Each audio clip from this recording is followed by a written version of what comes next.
नमस्कार दोस्तों, सावन के बुधवार को गणेश जी की कथा सुनने से सुख सौभाग्य में वृद्धि होती है। धन सौभाग्य और सिद्धि का योग बनता है। बुधवार का दिन गणेश जी को समर्पित है, तो इनकी कथा कहानियों का श्रवण अवश्य करना चाहिए। तो आज गणेश जी के उचित गणपति रूप की कहानी का श्रवण करेंगे। साथ ही लक्ष्मीपति गणपति की आराधना के बारे में जानेंगे। ये एक ऐसे देवता हैं जिनकी पूजा झूठे अन्य से होती है और इनका मंत्र केवल गुरु की आज्ञा से बोला जाता है और जिनकी कृपा जीवन की दिशा को बदल सकती है। यदि व्यक्ति के अंदर कोई खालीपन है या कोई ऊर्जा उसे खींच रही है तो ये उचित गणपति वहीं पर विराजमान है। गणपति को तो सभी जानते हैं, जो प्रथम पूजनीय हैं। वह विघ्नहर्ता और बुद्धि के दाता हैं। लेकिन क्या आप जानते हैं कि उनका एक गुप्त तांत्रिक स्वरूप भी है जिसे केवल वही लोग जानते हैं जो भीतर की यात्रा पर निकले हैं। इसी रूप को कहा जाता है उत्तिच्र गणपति, जिसका अर्थ है झूठन। लेकिन तंत्र में यह शब्द पवित्र है। यह दर्शाता है कि जब भक्त और भगवान के बीच का भेद मिट जाए तब उस व्यक्ति के अंदर समर्पण बचता है और यह समर्पण उत्कृष्ट गणपति से अवस्था के प्रतीक है, जहाँ तुम ईश्वर को फूल और फल नहीं चढ़ाते बल्कि अपना अस्तित्व भी अर्पण कर देते हो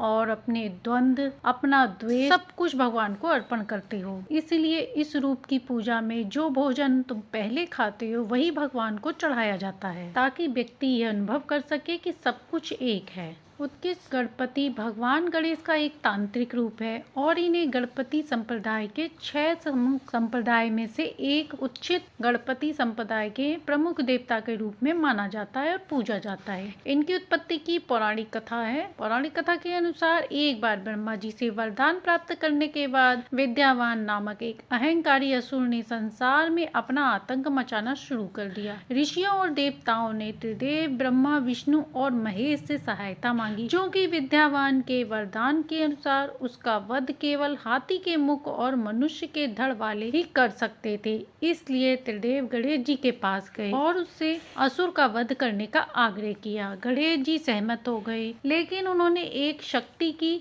आवश्यकता थी जिसके साथ वे विद्यावान का सामना कर सके। तब ऋषियों और देवताओं ने अथर्ववेद मंत्रों में से एक यज्ञ किया, जिससे नील सरस्वती नामक एक शक्ति उत्पन्न हुई। इसके बाद नील सरस्वती के साथ मिलकर भगवान गणेश ने विद्यावान असुर का वध किया और शांति स्थापित। इस घटना के बाद से भगवान गणेश के उच्चिष्ट महागणपति स्वरूप की पूजा की जाने लगी। उच्चिष्ट गणपति के 32 रूपों में से एक स्वरूप माना जाता है और इनकी विशेष पूजा की जाती है। वामाचार तांत्रिक अनुष्ठानों द्वारा की जाती है। यह भी माना जाता है कि उत्कृष्ट गणपति देवी पार्वती के शरीर से प्रकट हुए थे और उनका नाम उच्च या सर्वोच्च गणपति का अर्थ है। उन्हें कभी कभी स्थिर गणपति भी कहा जाता है, जिसका अर्थ है अचल गणपति। उच्चिष्ट गणपति की पूजा बाधाओं को दूर करने, सफलता प्राप्त करने, धन और समृद्धि लाने में सहायक मानी। उन्हें संतान प्राप्ति के लिए भी पूजा जाता है। उच्चिष्ट शब्द बचा हुआ या अवशेष का प्रतीक है और यह तांत्रिक संदर्भ में हमारी चेतना को दर्शाता है। जब हम अपने अहंकार, अभिमान, उपलब्धियों और शरीर को बांधने वाली हर चीज का त्याग कर देते हैं। उच्चिष्ट गणपति की पूजा तांत्रिक प्रथाओं से जुड़ी हुई है और इसमें परंपरा हिंदू पूजा विधियों से भिन्न कुछ विशेष अनुष्ठान भी शामिल हैं। एक पौराणिक कथा के अनुसार उत्कृष्ट गणपति भगवान शिव की हंसी से उत्पन्न हुए थे जब उन्होंने देवी काली के ब्रह्मांडी नृत्य को देखा। यह भी माना जाता है कि उत्कृष्ट गणपति की उत्पत्ति एक यज्ञ से हुई थी, जिसमें अथर्ववेद के मंत्रों का जाप किया गया था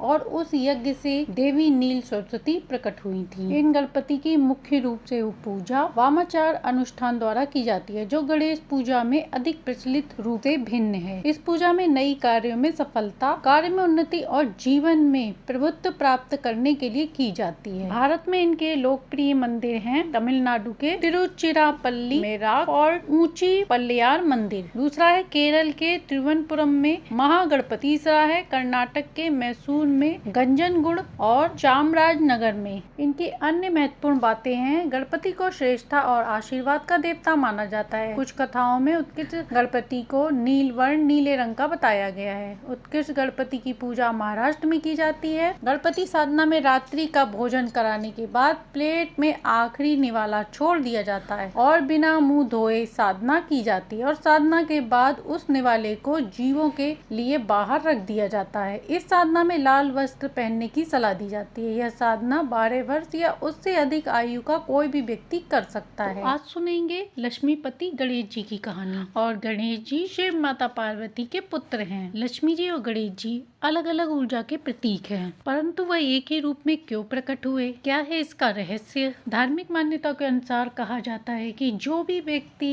सच्चे मन से लक्ष्मी गणपति की उपासना करता है, उसके जीवन में न केवल भौतिक धन आता है, बल्कि आध्यात्मिक स्थिरता और करुणा भी जागृत होती है। आइए जानते हैं लक्ष्मी गणपति कौन है। लक्ष्मी गणपति श्री गणेश जी के स्वरूपों में से एक स्वरूप है। किस रूप में? भगवान गणेश के साथ लक्ष्मी जी की ऊर्जा संयुक्त होती है। गणेश जी न केवल विघ्नों का नाश करते हैं, बल्कि धन, वैभव और सौभाग्य भी प्रदान करते हैं। हिंदू धर्म में लक्ष्मी जी को विष्णु भगवान की अर्धांगिनी माना गया है। इन दोनों का एक रूप में मिलना संकेत देता है कि ये ब्रह्मांडीय ऊर्जा के संतुलन का प्रतीक है। शारीरिक स्वरूप की व्याख्या लक्ष्मी गणपति को आमतौर पर 8 भुजा वाले रूप में दर्शाया गया है। इनके हाथों में आम, कमल, कलश, गन्ना, मोदक और वर मुद्रा होती है और देवी लक्ष्मी उनके पास बैठी होती हैं या उनके चरण के पास विराजमान रहती हैं। इस चित्रण का अर्थ है हम विघ्नों को हराकर अपने भीतर की बाधाओं को हटा देते हैं, तभी जीवन में सच्चा धन और लक्ष्मी टिक सकती हैं। आध्यात्मिक संदेश के अनुसार लक्ष्मी जी गणेश जी केवल भौतिक धन के देवता नहीं हैं, जहां इंसान धन और चेतना को समझ पाता है। गणपति मन के विचारों को शुद्ध करते हैं, जिससे मन में सौम्यता और दया भरती है। और जब दोनों शक्तियां एक साथ काम करती हैं, तब जीवन में केवल समृद्धि ही नहीं बल्कि शांति भी आती है। लक्ष्मी गणपति की उपासना का महत्व शास्त्रों में बताया गया है। जो व्यक्ति प्रतिदिन लक्ष्मी गणपति का ध्यान करता है, उसके जीवन से दरिद्रता, मानसिकता, क्लेश, अस्थिरता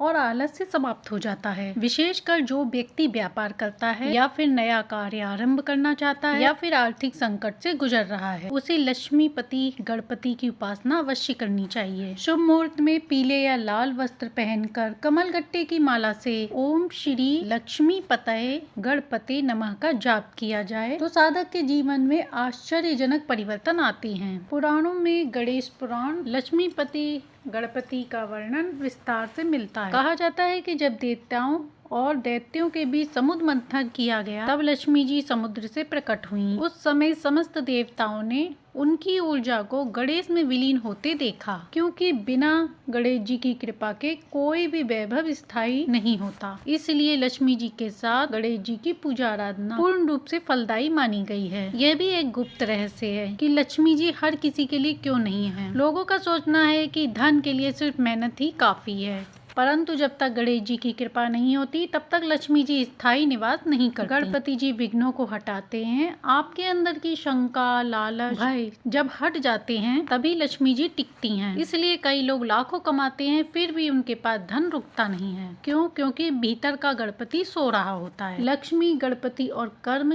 ये सभी को समझना आवश्यक है। इसलिए केवल पूजा करना ही पर्याप्त नहीं होता। लक्ष्मी गणपति कर्म और करुणा के प्रतीक माने गए हैं। उनका एक गुप्त संदेश ये भी है कि धन कमाओ, पर उसे सही दिशा में लगाओ। अपनी कमाई का कुछ अंश दान करो, जरूरतमंदों की मदद करो। ऐसा करने वाले व्यक्ति पर ही लक्ष्मी जी की कृपा बरसती है और वह स्थायी निवास करती हैं। यदि आप ध्यान के माध्यम से लक्ष्मी गणपति के प्रति एक गहरा संबंध बनाना चाहते हैं तो आसान विधि से भी कर सकते। शाम के समय एक दीपक जलाओ, आंखें बंद करके कल्पना करो कि भगवान गणेश जी कमल के आसन पर विराजमान हैं और देवी लक्ष्मी उनके पास हैं। उनकी पूजा सुनहरी होकर धीरे धीरे तुम्हारे शरीर में प्रवेश कर रही है। यह ऊर्जा हमारे संदेह, भय और असुर को जला रही है। हर दिन शाम के समय 5 मिनट ऐसा ध्यान करना चाहिए। ऐसा करने वाले जातक के मन में कुछ ही दिनों में स्थिरता और एक करुणा जाग उठेगी। लक्ष्मी गणपति केवल धन देने वाले देवता नहीं है, बल्कि वे तुम्हारे जीवन के संतुलन के प्रतीक हैं। जब तुम उनका सही अर्थ समझते हो, तब तुम केवल अमीर नहीं बनते, बल्कि तुम पूर्ण बनते हो। और यदि यह बात तुम्हारे हृदय को छू गई हो, तो बप्पा ने स्वयं इसका चुनाव किया है।